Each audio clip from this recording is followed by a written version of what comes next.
What career path did Maguire initially want to follow, and what made him choose acting? Why was Spider-Man 3 the beginning of the end for Tobey? And is there a chance for him to come back to the Marvel Universe? Hi, I'm Clive. Let's start. How cooking aspirations turned into acting.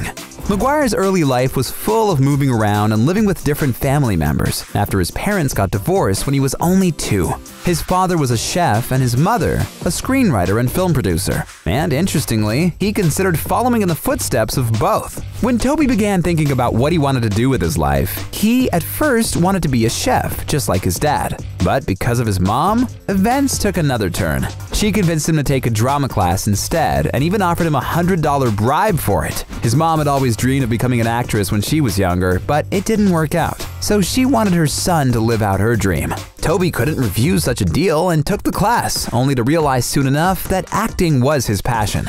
Still, can you imagine if Maguire's mom hadn't wanted her son to become an actor so much? We could have had Chef Tobey. Or he might have still ended up on TV, like Jamie Oliver or Gordon Ramsay. I wonder how his life would have turned out. But I'm sure he has never regretted his decision. Maguire got his first role when he was only 13. It was a small part in a family film, The Wizard. He didn't even have any lines, but he also showed up in a few commercials and minor TV roles. At some point, Tobey noticed that he would often see another aspiring actor at his auditions. It was young Leonardo DiCaprio. But instead of competing with one another, these two became friends and even made a pact that they'd help each other at auditions. The two actors are still close. Leo and I have a lot of trust and respect for each other. Maguire once confessed and added that he is very fond of DiCaprio. And Leonardo, in his turn, admitted that they've always supported each other along the way. Every project we do, we talk about. Every single choice I've made, I've talked to Tobey about, and vice versa.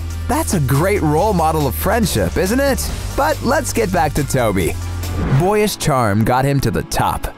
It didn't take long for Maguire to start working steadily in cinema, and he quickly moved from sidekicks to lead roles. His parts in Pleasantville, The Cider House Rules, and Wonder Boys solidified his success as an actor, and his appearance in Fear and Loathing in Las Vegas was brief yet notable. For this role, Maguire had to bleach his eyebrows and hair, but as he commented later, it was totally worth it to work alongside Johnny Depp and Benicio del Toro, and it also gave him the reputation of a versatile actor who can play pretty much anything and anyone. But it was only the beginning. Remarkably, Maguire would often play characters that were younger than him due to his youthful appearance. Even in 2002, when he was 27, he still looked young enough to portray a teenager. You know that I mean Peter Parker here, right? The role of Spider-Man propelled Tobey to the top practically overnight. It's no wonder fans liked him in this role so much. I mean, he perfectly portrayed the awkward but intelligent Peter Parker.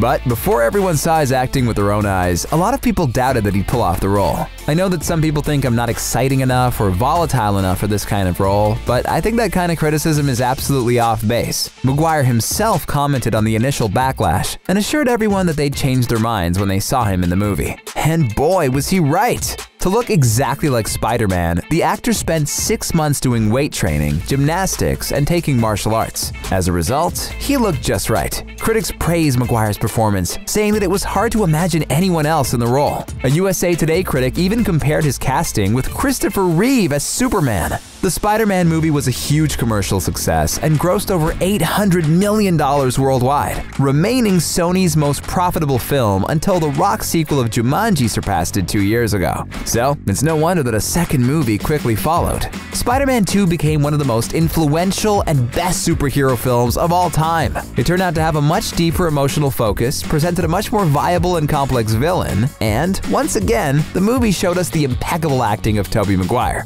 The third film was soon underway, and everyone expected the same success, but something went totally wrong. Spider-Man 3 ruined everything. People liked the performances by Tobey and the other actors, and the action sequences were once again remarkable.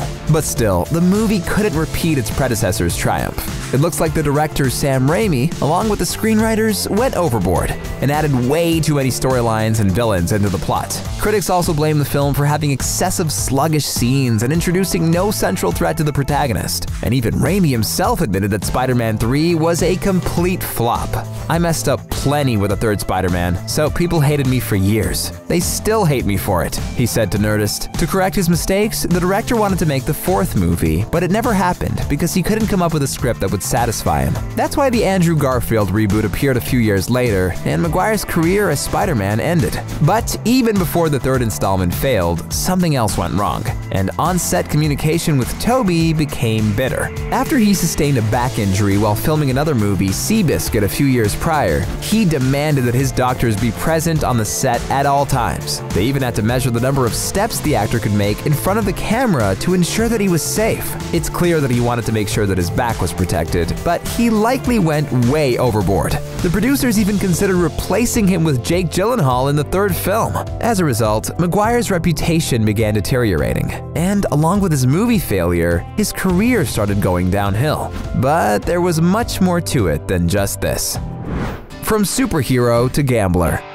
The boyish charm that made Tobey a star suddenly began derailing his career. He never really aged, and it became harder for the audience to accept him as a more mature actor. A good example of what I'm talking about is Baz Luhrmann's remake of The Great Gatsby, where Tobey played alongside his old friend Leo DiCaprio. Although the film was made years after Maguire played the teenage Peter Parker and other roles, he still looked like only a slightly older version of his previous characters. It's unclear whether he realized that his youthful look wasn't working anymore, but he did become picky about new roles. He doesn't take just any acting job that comes his way. As the actor explained in an interview with Nylon, "It's always difficult to find projects that I want to get involved in, so that's a continuous challenge." While Maguire is so picky about his roles, he's definitely not that selective about how he entertains himself.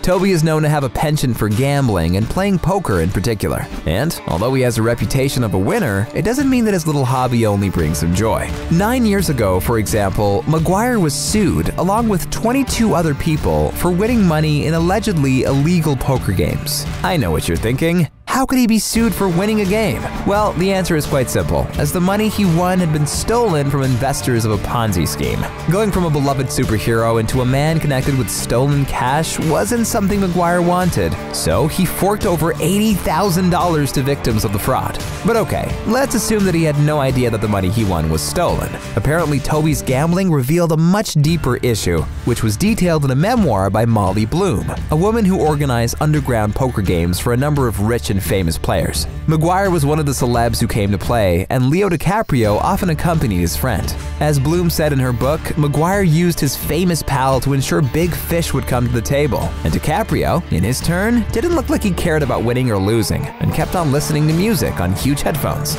Meanwhile, Maguire was quite a sinister figure at Bloom's table. As she puts it, he took pleasure in trying to destroy the lives of everyone else around. Once, he even tried to make Bloom get up on a desk and bark like a seal for a $1,000 tip. Whoa, that's sick. Given these revelations, it's easy to understand why Maguire's reputation isn't exactly stellar. But will he get a second chance? What does the future hold? These days, Maguire's career isn't getting any better. After Spider-Man 3, he did take part in a few movies, but mostly only in supporting roles or cameos. And while critics praise his performances, none of the newer roles managed to revive his career. But it doesn't seem to be an issue for Tobey, as he's currently more involved in cinematography as a producer rather than an actor. This actually might be a more suitable job for him, as he has repeatedly mentioned how hard it is for him to remain in the spotlight and overcome his introverted nature to play larger-than-life characters. So it's natural that his career has reached a point where he can go behind the camera, but still work in cinema and do what he loves so much. Maguire even founded his own production company and called it Material Pictures. Most of the movies made by the company were praised by critics, but failed at the box office. So it seems that Tobey still has something to work on. But to this day, we still remember him as Peter Parker, despite seeing 2 more actors as the iconic superhero. By the way, Maguire actually loves both Andrew Garfield and Tom Holland as Spider-Man. "What I've seen, I've appreciated," he said to The Hollywood Reporter. "I like both of the actors a ton. I think they're both super talented." It's good to know that he respects them so much. And, as the actor revealed in the same interview, he hasn't closed the door on superhero movies and might take an interesting role if it comes his way. It would be so exciting to see Maguire in the MCU, for example, right? There's even a rumor that Tom Holland is pushing for him to play Uncle Ben in a few flashbacks of the third Spider-Man installment. Isn't that the most genius idea? And meanwhile, Sony is allegedly planning to make a live-action Spider-Verse with Maguire returning as Peter Parker. It's unclear what Tobey thinks about it all and whether he'll agree to come back in the Marvel Universe. But it would be awesome to see his return. Who knows? Maybe it'll be good for him to use his second chance. What do you think about it? And do you believe that he needs a second chance in Hollywood? Share in the comments. Don't forget to subscribe to our channel and stay awesome. Thanks for watching.